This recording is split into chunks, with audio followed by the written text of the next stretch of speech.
Black Lives Matter protesters have taken to the streets over the past 2 weeks to fight for justice and equality. Joining me now is Henry Danner. He's a photographer who has been on the front lines capturing this movement, capturing the protests in New York City. Henry, thank you so much for joining me today.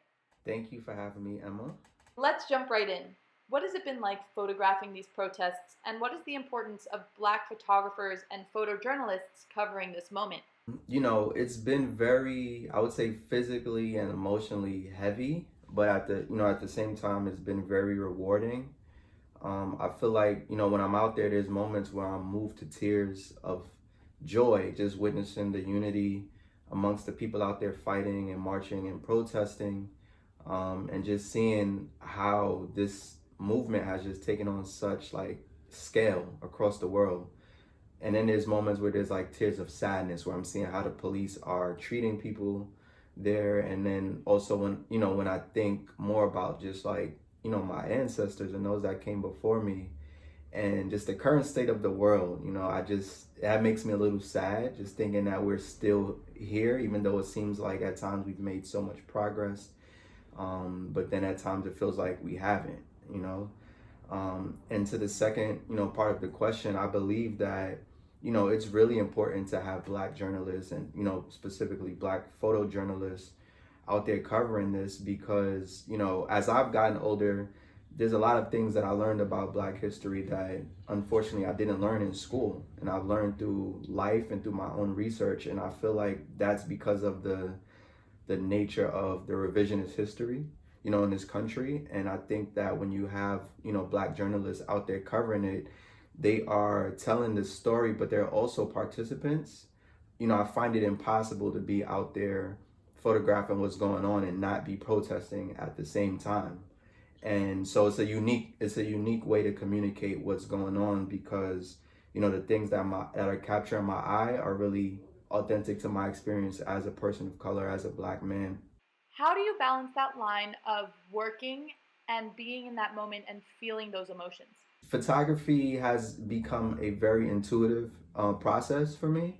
So I don't have to do too much thinking while I'm out there when it comes to photographing. I just follow my instincts. And sometimes my instincts are driven by, in this case, are driven by my involvement in the movement and in what's happening. Is there anything that you feel like you are seeing and capturing that mainstream media is not?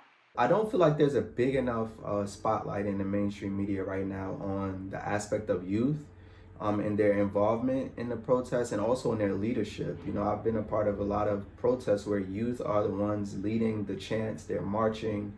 They have so much energy and so much passion and fearlessness around this movement. And I think it's just a product of the way our culture has evolved with youth being able to have access to information via the internet and social media and being able to organize.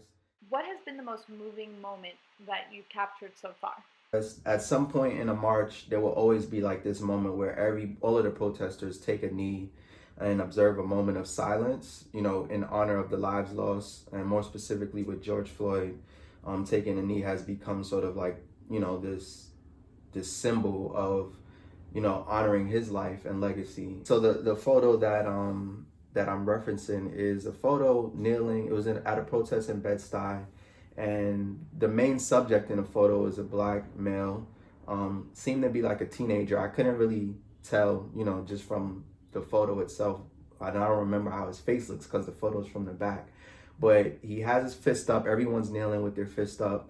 And he has on a Black hoodie. And that, I don't know, that moment just made me feel like it just evoked Trayvon Martin, everything that happened, and, the movement that was really the thing that sparked like the Black Lives Matter movement. And this subject in the photo was one of few Black fists in the air at that moment in time. And to me, the contrasts were so strong that it's been one of the photos that I keep getting drawn back towards looking at and trying to figure out, exactly what it means. And it's just one of those moments of silence where everyone was quiet and I had the ability to really hone in on that and frame it in the way that I wanted to. What is the significance of this moment to you?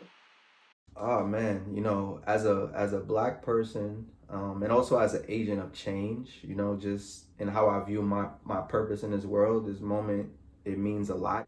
The way I see that I could contribute is through like creating historical records of what's happening and, being able to pay it forward for the future generations that they could look back on these photographs or these moments and really understand the larger narrative. All of the people involved right now have a unique responsibility to kind of to shape the future, for our nation. So again, I just felt like without hesitation, I had to be a part of that in whatever way I could.